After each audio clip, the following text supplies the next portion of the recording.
한겨울에 차가운 바람이 불던 어느 저녁, 정여옥은 자신의 대저택 안에서 커다란 창문을 통해 고요히 내리는 눈을 바라보고 있었습니다.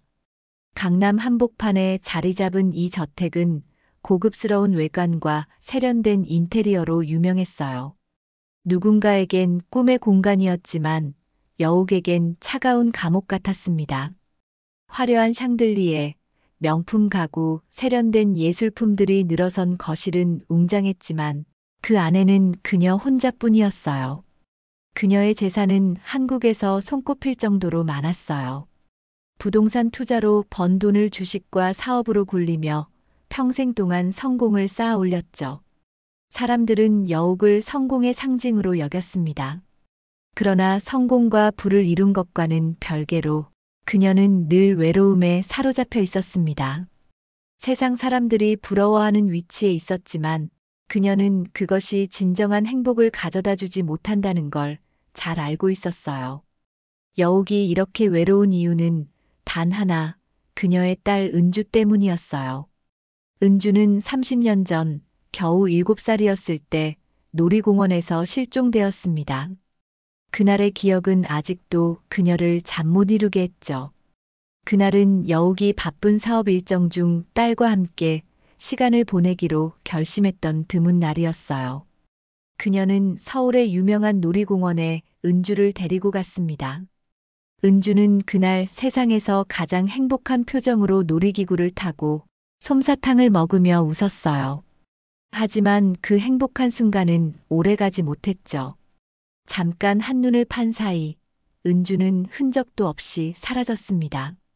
경찰에 신고하고 놀이공원 전체를 수색했지만 아무런 소득도 없었어요. CCTV도 목격자도 없었고 은주를 찾으려는 그녀의 노력은 허사로 끝났습니다. 시간이 흐를수록 여옥의 절망은 깊어졌어요. 처음에는 모든 것을 동원해 딸을 찾으려 했습니다.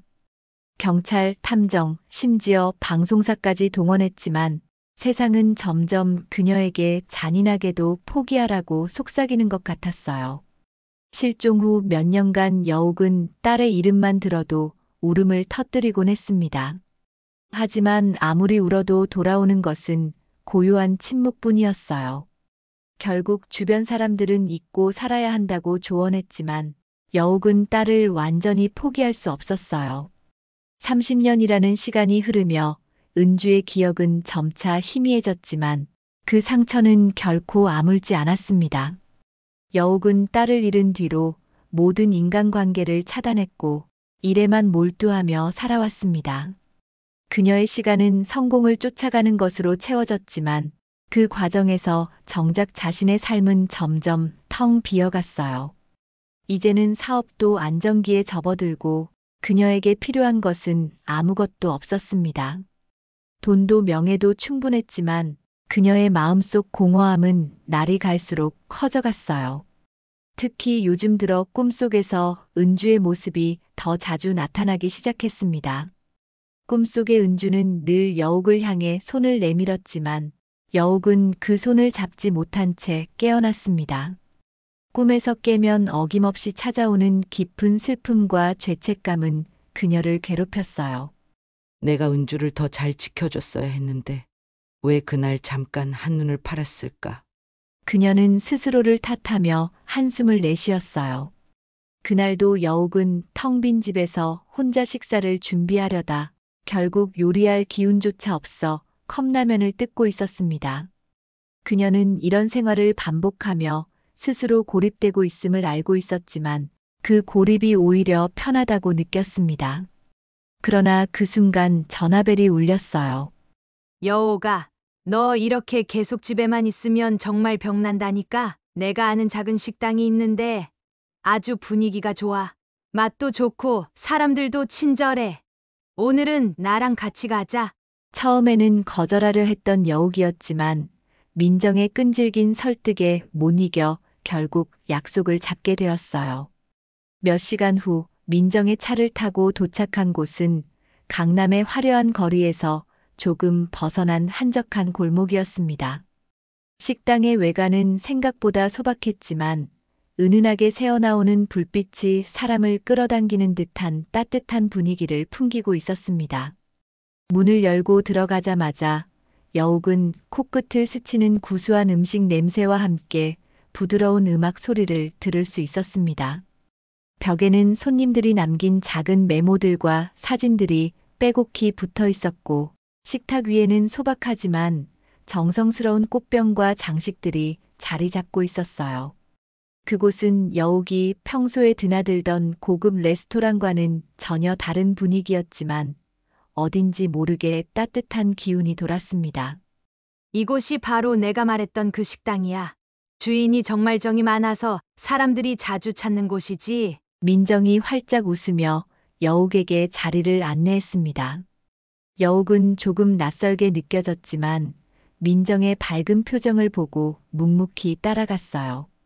두 사람이 자리에 앉자 직원 한 명이 물과 메뉴판을 들고 다가왔습니다. 식사를 주문한 뒤 여욱은 고요히 주변을 둘러보았습니다. 식당 내부는 붐비지 않을 정도로 적당히 북적였고, 손님들은 모두 따뜻한 대화를 나누며 즐거운 분위기를 만들어가고 있었어요.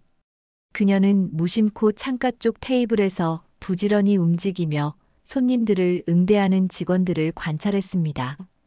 특히 한 직원이 눈에 띄었어요. 이름표에 적힌 이름은 한나였습니다. 그녀는 젊은 여성이었고 손님들에게 자연스럽고 친절한 미소를 지으며 음식을 서빙하거나 대화를 나누고 있었어요. 한나는 손님 한 명 한 명에게 정성스럽게 응대하며 그들에게 신경을 쓰는 모습이 인상적이었습니다. 여욱은 자신도 모르게 한나에게 계속 시선이 머물렀습니다. 그녀의 행동 하나하나에서 어딘가 익숙한 느낌이 들었기 때문이에요. 하지만 여욱의 시선이 그녀의 행동에서 벗어나 한나의 목에 걸린 목걸이로 향했을 때 그녀의 가슴은 순간 쿵 하고 내려앉는 듯 했습니다. 그 목걸이는 여욱이 30년 전 은주에게 선물했던 목걸이와 너무도 닮아 있었습니다. 작고 섬세한 디자인에 은은하게 빛나는 은색 펜던트, 그리고 그 펜던트의 뒷면에는 분명히 은이라는 글씨가 새겨져 있던 것이 기억났어요. 그녀는 순간적으로 자신의 눈을 의심하며 고개를 저었습니다. 그럴 리가 없어. 여욱은 스스로를 타이르며 생각했죠. 그러나 아무리 부정하려 해도 그 목걸이는 분명 그녀가 잃어버린 딸 은주를 위해 특별히 제작했던 목걸이와 똑같았습니다. 그녀는 손을 떨며 차가운 물을 한 모금 들이켰습니다. 이 목걸이가 어떻게 여기 있을 수 있지? 세상에 단 하나뿐이라고 했는데. 여욱은 계속해서 생각에 잠기며 한나를 뚫어지게 바라보았습니다. 하지만 그녀는 선뜻 한나에게 다가가 물어볼 용기가 나지 않았어요. 만약 잘못 본 것이라면, 혹은 그 목걸이가 단순히 우연히 비슷한 디자인이라면 그것을 확인하는 순간 자신의 희망이 산산조각 날 것 같았기 때문입니다. 식사가 서빙되었지만 여욱은 음식에 손을 대지 못하고 계속해서 한나의 목걸이에만 신경을 쓰고 있었습니다. 민정은 그런 여욱의 상태를 눈치채지 못한 듯 맛있다며 음식 이야기를 꺼냈지만 여욱은 듣는 둥 마는 둥 했어요. 그녀의 머릿속은 온통 한나와 그 목걸이에 대한 의문으로 가득 차 있었습니다. 혹시 정말로 은주가 살아있다면? 아니야. 그럴 리가 없어. 세상은 그렇게 친절하지 않아. 그녀는 자신을 설득하려 했지만 마음속에서는 희미한 희망이 피어오르고 있었습니다. 결국 여욱은 참지 못하고 민정에게 물었습니다. 저 직원, 저 젊은 여자는 어떻게 여기서 일하게 된 거야? 무슨 사연이라도 있는 건가? 민정은 갑작스러운 질문에 살짝 놀랐지만 곧 미소를 지으며 대답했습니다. 아, 한나 말이지? 이 식당 주인의 추천으로 일을 시작했다고 들었어. 사람도 착하고 열심히 해서 손님들한테도 인기가 많아. 여욱은 민정의 말을 들으며 머릿속에서 수없이 많은 생각이 교차했습니다. 그러나 직접 다가가 확인하기에는 아직 마음의 준비가 되지 않았어요. 식사가 끝난 후에도 여옥은 그 목걸이가 눈앞에 아른거려 참을 수 없었습니다. 그녀는 민정에게 잠시 기다려달라고 말한 뒤 천천히 자리에서 일어나 한나에게 다가갔습니다. 가슴이 터질 듯한 긴장감 속에서 그녀는 한나의 목걸이에 시선을 고정한 채 조심스럽게 말을 꺼냈어요. 저기 실례지만 그 목걸이는 어디서 구하셨나요? 한나는 순간 놀란 표정을 지으며 자신도 모르게 목걸이를 손으로 잡았습니다. 그녀는 약간 당황한 기색을 보였지만 곧 차분히 대답했어요. 아, 이 목걸이요? 이건 제 소중한 물건이에요. 한나는 목걸이를 가볍게 만지며 말을 이어갔습니다. 어릴 때부터 항상 가지고 있던 건데 어머니께서 주셨다고 들었어요. 그 말에 여옥의 가슴은 철렁 내려앉았습니다. 어머니가 주셨다고? 그녀는 떨리는 목소리로 되물으며 손끝까지 긴장이 감돌았습니다. 한나는 고개를 끄덕이며 대답했어요. 네. 하지만 제가 어머니에 대해 아는 건 거의 없어요. 어릴 적에 고아원에서 자랐거든요. 여옥은 그 말을 듣는 순간 숨이 멎는 것 같았습니다. 고아원에서 자랐다는 한나의 말은 그녀의 가슴을 더욱 복잡하게 만들었어요. 한나가 말하는 목걸이의 의미, 그것이 가족의 흔적이라는 점, 그리고 어머니와의 연결고리라는 이야기가 점점 더 여옥의 머릿속을 어지럽혔습니다. 잠시만. 여옥은 떨리는 손으로 자신의 가슴을 누르며 천천히 심호흡을 했습니다. 그리고 조심스럽게 물었습니다. 혹시 그 목걸이 내가 가까이서 봐도 괜찮을까? 한나는 약간 망설이는 듯 했지만 여옥의 간절한 표정을 보고 목걸이를 들어 보였습니다. 여옥은 손을 떨며 한나가 내민 목걸이를 자세히 들여다보았습니다. 그녀가 가장 두려워했던 동시에 가장 기대했던 모습이 목걸이에서 확실히 보였습니다. 문양의 섬세한 곡선, 은은한 광택, 그리고 펜던트 뒷면에 손으로 새겨 넣었던 작은 글자 은까지. 그것은 분명히 30년 전 은주를 위해 그녀가 맞춤 제작했던 목걸이였습니다. 여옥의 손이 더욱 떨렸습니다. 그녀는 손으로 입을 가리며 눈물이 터질 것 같은 표정을 지었습니다. 이건 내가. 한나는 여옥의 갑작스러운 반응에 놀라 물었습니다. 괜찮으세요? 어디 불편하신 건가요? 여옥은 차마 말을 잇지 못하고 고개를 숙인 채 눈물을 훔쳤습니다. 그녀는 목소리가 떨리는 것을 애써 억누르며 말했어요. 아니야. 그냥 이 목걸이가 정말 특별한 거라는 걸 알겠어. 정말 소중한 물건이구나. 한나는 여전히 의아한 표정으로 여옥을 바라보며 고개를 끄덕였습니다. 네. 이건 제가 가진 유일한 가족의 흔적이에요. 제 어머니에 대해 아는 건 없지만 이 목걸이는 항상 저와 함께 했어요. 그것만큼은 절대 잃고 싶지 않아요. 그 말을 듣는 순간 여옥의 눈에서는 눈물이 주르륵 흘러내렸습니다. 그녀는 애써 감정을 억누르며 물었습니다. 혹시 고아원에 들어간 건 몇 살 때였니? 한나는 잠시 생각한 뒤 대답했습니다. 정확히 기억은 안 나지만 5살쯤이었다고 들었어요. 그 말에 여옥의 머릿속은 더욱 복잡해졌습니다. 5살. 놀이공원에서 은주를 잃어버렸던 시기와 거의 비슷해. 여옥은 더 이상 의심할 수 없었습니다.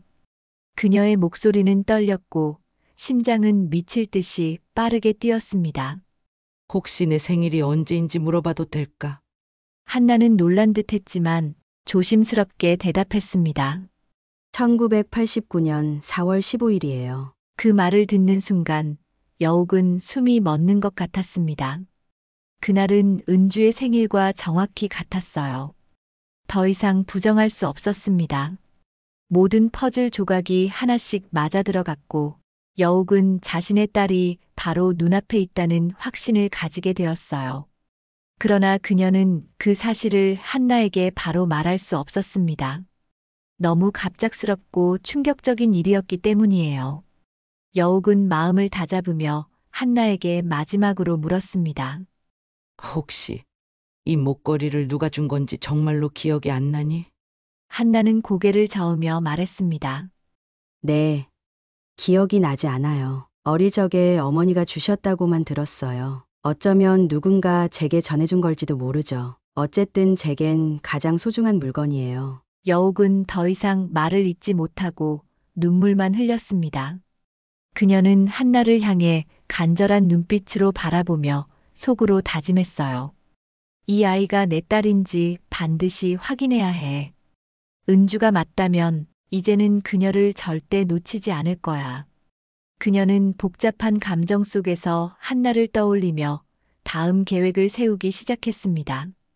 한나와의 대화를 나눈 뒤 여옥은 너무도 복잡한 감정에 사로잡혀 있었습니다.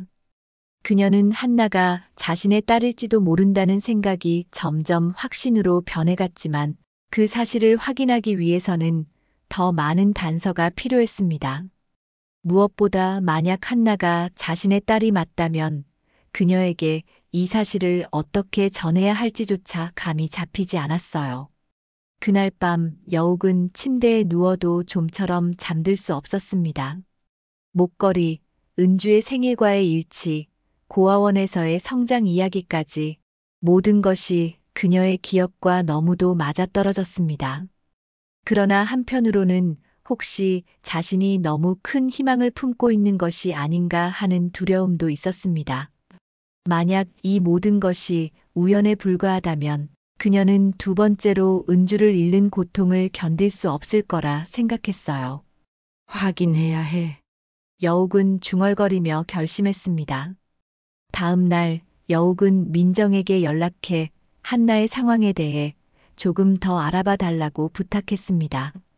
민정은 다소 의아해했지만 오랜 친구의 부탁을 거절하지 않았어요. 몇 시간 뒤 민정이 전화를 걸어왔습니다. 한나는 꽤 오래전부터 그 식당에서 일해왔대. 주인 말로는 고아원 출신이라고 하더라고. 특별한 가족은 없는 것 같고 지금은 혼자 지내면서 일만 하고 있다던데. 민정의 말은 여옥의 심장을 조였지만 동시에 확신을 더했습니다. 그녀는 다시 한번 목걸이를 떠올렸습니다. 30년 전 놀이공원에서 은주를 잃어버린 그날. 작은 손목을 놓친 순간부터 지금까지 후회로 가득했던 시간들이 주마등처럼 스쳐갔습니다. 은주가 맞다면 난 지금이라도 그녀를 찾아야 해. 여옥은 다시 한나를 만날 계획을 세웠습니다. 이번에는 단순한 대화가 아니라 확실한 증거를 찾기 위해서였어요. 그녀는 한나를 설득해 자신의 과거에 대해 더 많은 이야기를 나누기로 결심했습니다. 며칠 뒤 여옥은 용기를 내어 식당을 다시 찾았습니다. 한나는 여옥을 보고 반갑게 웃으며 다가왔어요. 또 오셨네요. 이번엔 친구분은 안 오셨나요? 여옥은 웃음으로 대답했지만 마음속은 긴장으로 가득 차 있었습니다. 식사를 마친 후 여옥은 조심스럽게 한나에게 부탁했습니다. 혹시 오늘 일 끝나고 잠시 시간 내줄 수 있을까? 내가 너와 이야기를 나누고 싶은 게 있어. 한나는 잠시 망설였지만 여옥의 진지한 표정을 보고 고개를 끄덕였습니다. 네, 물론이죠. 일 끝나고 뒷정리만 마치면 괜찮아요. 저녁이 되자 두 사람은 식당 근처의 작은 카페에서 마주 앉았습니다. 여옥은 한나가 자신을 경계하지 않도록 최대한 부드럽게 이야기를 꺼냈습니다. 한나야, 너는 어릴 적 기억이 조금이라도 나니? 한나는 고개를 저으며 답했습니다. 아니요. 저는 5살 이전의 기억은 전혀 없어요. 제가 고아원에 처음 들어갔던 시점부터 기억이 조금씩 남아있는 정도예요. 그녀는 잠시 멈췄다가 덧붙였습니다. 하지만 이상하게도 목걸이를 볼 때마다 뭔가 따뜻하고 익숙한 느낌이 들어요. 아마 어머니와 관련된 무언가가 아닐까 싶기도 해요. 여옥은 그녀의 말을 듣고 눈물을 삼켰습니다. 한나가 그토록 소중히 여기고 있는 목걸이가 바로 자신이 만든 은주의 목걸이라는 사실이 더욱 명확해졌습니다. 한나야, 혹시 고아원에서 자랄 때 얘 가족에 대해 들어본 적이 있니? 아니요. 고아원에서 제게 가족 이야기를 해준 적은 없었어요. 여옥은 그 말을 듣고 고개를 끄덕이며 한나에게 조금 더 가까이 다가섰습니다. 한나야, 혹시 혈액형 뭐니? 한나는 약간 놀란 듯 고개를 갸웃거리며 대답했습니다. 혈액형은 O형이고요. 그 말을 듣는 순간 여옥은 확신했습니다. 은주의 혈액형이 정확히 일치했기 때문이에요. 그녀는 한나에게 이 모든 것을 바로 말하고 싶었지만 너무 급하게 다가가면 그녀를 놀라게 할까 두려웠습니다. 그래서 여옥은 마지막으로 제안했습니다. 혹시 나와 함께 병원에 가서 간단한 검사를 받아볼 수 있을까? 이건 내 과거를 더 잘 알 수 있는 단서가 될지도 몰라. 한나는 처음엔 의아해했지만 여옥의 간절한 표정을 보고 결국 고개를 끄덕였습니다. 네, 괜찮아요. 저도 사실 제 과거를 더 알고 싶었거든요. 며칠 후 두 사람은 병원을 찾았습니다. 여옥은 DNA 검사를 의뢰하며 긴장된 마음으로 결과를 기다렸습니다. 결과가 나오기까지의 시간은 여옥에게 있어 생애 가장 길고 고통스러운 시간이었어요. 그녀는 결과가 부정적일 경우 어떻게 받아들여야 할지 상상조차 할 수 없었습니다. 하지만 한편으로는 은주가 맞다는 확신이 더욱 강해지고 있었어요. 그리고 드디어 검사 결과가 나왔습니다. 두 분은 99.9%의 확률로 친모녀 관계입니다. 그 순간 여옥은 무너져 내리듯 눈물을 터뜨렸습니다. 여옥은 떨리는 손으로 은주를 꼭 껴안았습니다. 30년이라는 세월 동안 가슴에 묻어두었던 슬픔과 죄책감이 그 순간 모두 터져 나오는 것 같았어요. 미안해. 너무 미안해. 그녀는 은주의 머리를 쓰다듬으며 흐느꼈습니다.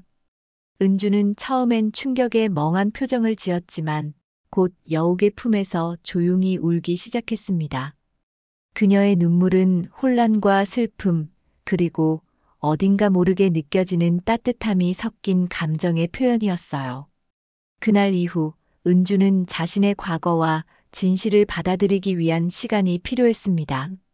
갑작스럽게 등장한 친어머니, 자신이 잃어버린 세월, 그리고 여옥이 가진 엄청난 재산까지 이 모든 것은 그녀에게 있어 너무나도 낯설고 버거운 현실이었습니다. 은주는 혼란스러운 마음으로 여옥에게 물었습니다. 엄마, 왜 지금까지 저를 찾지 못하셨나요? 여옥은 깊은 한숨을 내쉬며 대답했습니다. 정말 최선을 다했지만 널 찾는 일이 이렇게 오래 걸릴 줄 몰랐단다. 30년 전 놀이공원에서 너를 잃어버렸을 때 그날의 기억은 아직도 생생해. 그날 이후로 널 찾기 위해 모든 방법을 동원했어. 경찰, 탐정, 심지어 방송까지. 하지만 아무도 내 소식을 알지 못했고 시간이 흐르면서 신락 같은 희망마저 사라져 갔단다. 은주는 그 말을 듣고 고개를 숙였습니다. 저는 아무 기억이 없어요. 고아원에서 처음 지내던 때부터 제 인생이 시작된 것 같아요. 하지만 이 목걸이만큼은 늘 저와 함께 했어요. 어딘지 모르게 따뜻한 느낌이 들었고, 그게 어머니와 연결된 유일한 끈이라고 생각했어요. 여옥은 은주의 말에 눈물을 흘리며 고개를 끄덕였습니다. 내가 널 위해 만든 목걸이야. 널 잃어버렸을 때도 그 목걸이가 너를 지켜줄 거라고 믿었는데 너에게 그렇게 의미 있는 물건으로 남아있다니 정말 다행이다. 두 사람은 점점 더 많은 이야기를 나누기 시작했습니다. 여옥은 은주가 실종된 후 자신의 삶이 어떻게 변했는지 이야기했어요. 너를 잃어버리고 난 후 나는 더 이상 엄마로서의 역할을 할 수 없었어. 모든 것을 잃은 기분이었지. 일에만 매달리며 살았고 그저 하루하루를 버티는 게 전부였단다. 은주는 그 말을 듣고 잠시 고개를 끄덕였지만 마음속에서는 복잡한 감정이 소용돌이쳤습니다. 엄마가 저를 찾기 위해 그렇게 노력하셨다는 건 알겠지만 왜 제가 고아원에 있었는지는 아직도 모르겠어요. 제가 놀이공원에서 어떻게 사라진 건지도, 왜 그 후에 아무도 절 찾으러 오지 않았는지도요. 여옥은 은주의 말에 고개를 숙였습니다. 나도 그 이유를 몰라. 그날 너를 잃어버린 이후로 무슨 일이 일어났는지 아무도 알지 못했단다. 놀이공원의 CCTV도 목격자도 없었어. 모든 게 미궁 속에 빠져버렸지. 은주는 깊은 한숨을 내쉬며 말했습니다. 저는 고아원에 있었던 시절이 그저 당연한 것처럼 느껴졌어요. 가끔 엄마가 저를 떠났다는 생각도 했지만 이 목걸이를 볼 때마다 어딘가에는 저를 기다리는 사람이 있을 거라고 믿었어요. 여옥은 은주의 손을 꼭 잡으며 말했습니다. 이제는 알잖니. 내가 널 얼마나 기다려왔는지. 이제 우리가 함께라면 너 잃어버린 기억과 세월을 되찾을 수 있을 거야. 은주는 자신의 감정을 천천히 정리하기 위해 노력했어요. 한편으로는 기쁨이 있었지만 다른 한편으로는 자신이 어머니와 함께할 수 있었던 긴 시간을 잃어버렸다는 사실이 가슴 아팠습니다. 엄마, 저는 우리가 이렇게 다시 만난 게 기적 같아요. 하지만 제가 정말 엄마의 딸로서 이 시간을 보낼 준비가 되어 있는지 모르겠어요. 여옥은 그녀를 다독이며 말했습니다. 천천히 하면 돼, 은주야. 넌 이미 오랫동안 혼자서 너무 많은 걸 감당했잖니. 이제부터는 나와 함께 나누자. 서두를 필요 없어. 내가 너를 위해 기다려줄게. 두 사람은 그날 이후 매일 조금씩 서로에 대해 알아갔습니다. 여옥은 은주가 좋아하는 음식, 취미, 생활 습관 등을 알기 위해 노력했고, 은주는 여옥이 자신을 위해 해준 희생과 노력을 이해하려 했습니다. 하지만 은주의 실종 당시의 미스터리와 그녀가 고아원으로 보내진 이유는 여전히 풀리지 않은 숙제로 남아 있었습니다. 여옥은 말했습니다. 너가 어떻게 고아원에 가게 되었는지 꼭 알아내고 싶구나. 그 진실을 찾는 게 너와 나 모두에게 필요할 것 같아. 은주는 잠시 생각에 잠긴 뒤 고개를 끄덕였습니다. 저도 그걸 알고 싶어요. 저를 여기까지 데려온 이야기가 무엇인지 알아야 할 것 같아요. 그날 밤 여옥은 은주가 잠든 모습을 보며 오랫동안 생각에 잠겼습니다. 그녀는 딸과 함께 보낼 앞으로의 시간을 떠올리며 속으로 다짐했습니다. 은주야. 이제는 절대 널 혼자 두지 않을 거야. 우리가 잃어버린 시간은 많지만 앞으로 남은 시간은 우리 것일 테니. 몇 달이 지나고 여옥과 은주는 점점 서로의 삶에 적응해 나갔습니다. 처음에는 모든 것이 낯설고 어색했어요. 여옥은 은주를 딸로 받아들이는 것이 너무나도 기뻤지만 한편으로는 30년이라는 긴 세월 동안 자신이 놓친 은주의 삶에 대해 미안함과 아쉬움이 교차했습니다. 은주는 여옥이 자신의 어머니라는 사실이 서서히 익숙해지고 있었지만 그녀 역시 그동안 홀로 살아오며 쌓인 경계심과 독립적인 성향을 쉽게 놓지 못했어요. 여옥은 은주에게 조금 더 편안한 환경을 제공하기 위해 노력했습니다. 은주야. 내가 널 위해 뭔가 해주고 싶어. 은주는 미소를 지으며 고개를 저었습니다. 엄마, 지금처럼 그냥 이렇게 함께 지내는 것만으로도 충분해요. 하지만 여옥은 단순히 함께 있는 것 이상으로 은주가 정말 행복할 수 있는 일을 해주고 싶었어요. 어느 날 여옥은 은주와 함께 저녁을 먹으며 조심스럽게 물었습니다. 혹시 정말로 해보고 싶었던 일이 뭐니? 넌 항상 고생만 했잖아. 이제는 너를 위한 시간을 보내야 하지 않겠니? 은주는 잠시 고민하더니 대답했습니다. 사실 저는 작은 카페를 열고 싶었어요. 그냥 사람들이 와서 편안히 쉬고 갈 수 있는 그런 따뜻한 공간이요. 그 말을 들은 여옥의 눈이 반짝였습니다. 그럼 그렇게 하자. 카페를 열어보는 거야. 내가 도와줄게. 은주는 처음에는 부담스러워하며 거절했습니다. 엄마, 그건 너무 큰일이에요. 저는 아직 그런 준비가 되어 있지 않아요. 하지만 여욱은 부드럽게 은주의 손을 잡으며 말했습니다. 너는 이미 충분히 해낼 수 있는 사람이야. 이건 내가 너를 위해 해주고 싶은 일이기도 해. 너를 다시 찾은 지금. 내가 널 행복하게 해주는 일이 내 삶의 가장 큰 목표야. 그 후로 두 사람은 카페를 열기 위한 준비를 함께 시작했습니다. 여욱은 오랜 사업가로서의 경험을 살려 카페의 입지를 선정하고 필요한 자금을 지원하며 적극적으로 도왔어요. 은주는 카페의 인테리어와 메뉴를 고민하며 점점 자신의 꿈을 구체화해 갔습니다. 카페의 이름은 은주가 직접 정했어요. 여욱은 그 이름을 듣고 미소를 지으며 고개를 끄덕였습니다. 정말 아름다운 이름이구나. 그 이름처럼 이곳이 너의 빛나는 시작이 되길 바란다. 카페가 문을 열던 날, 은주는 처음으로 자신의 이름이 적힌 간판을 보고 기쁨과 감동을 느꼈습니다. 엄마, 정말 감사합니다. 제가 이런 날을 맞이할 줄은 몰랐어요. 여욱은 따뜻하게 웃으며 대답했습니다. 고마워할 건 없어. 이건 너가 스스로 만들어낸 꿈이야. 난 단지 너가 그 꿈을 이룰 수 있도록 옆에서 도왔을 뿐이란다. 카페는 예상보다 더 큰 사랑을 받기 시작했습니다. 은주의 따뜻한 성격과 정성 들인 메뉴, 그리고 카페의 편안한 분위기는 손님들에게 빠르게 입소문이 퍼졌습니다. 손님 중 몇몇은 은주의 과거 이야기를 알고 있었고, 그녀가 지금의 자리까지 오기 위해 얼마나 노력했는지를 높이 평가하며 응원해 주었어요. 은주는 그런 응원에 힘을 얻으며 더욱 열심히 카페를 운영해 갔습니다. 여욱과 은주는 카페가 안정적으로 자리 잡아갈수록 점점 더 많은 시간을 함께 보낼 수 있었습니다. 두 사람은 잃어버린 시간을 보상하기 위해 매일을 소중히 여기며 보냈어요. 때로는 함께 아침을 먹으며 이야기를 나누었고, 때로는 은주가 직접 만든 디저트를 여욱에게 선보이며 웃음꽃을 피웠습니다. 은주는 점차 마음을 열며 여욱과의 관계를 더 깊게 만들어갔습니다. 그녀는 이제 자신이 혼자가 아니며 진정으로 자신을 사랑해주는 가족이 있다는 사실을 받아들였어요.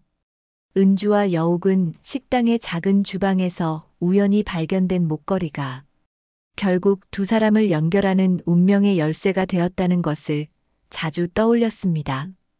여욱은 은주에게 말했습니다. 만약 그날 너의 목걸이를 못 봤다면 우린 이렇게 다시 만나지 못했을 거야. 그 목걸이가 우리를 이어준 끈이었어. 은주는 목걸이를 가만히 손으로 만지며 대답했습니다. 저도 그래요. 이 목걸이는 항상 제게 어떤 의미가 있을 거라고 믿었거든요. 그 믿음이 틀리지 않았다는 게 너무 기뻐요.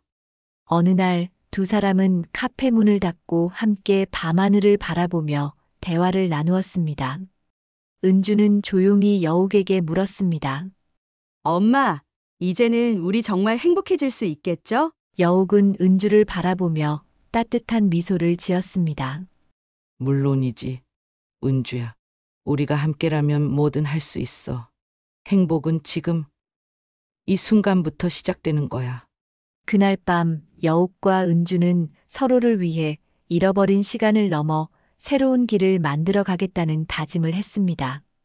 그들의 삶은 이제 과거의 아픔을 딛고 희망과 사랑으로 가득 찬 새로운 시작을 향해 나아가고 있어요.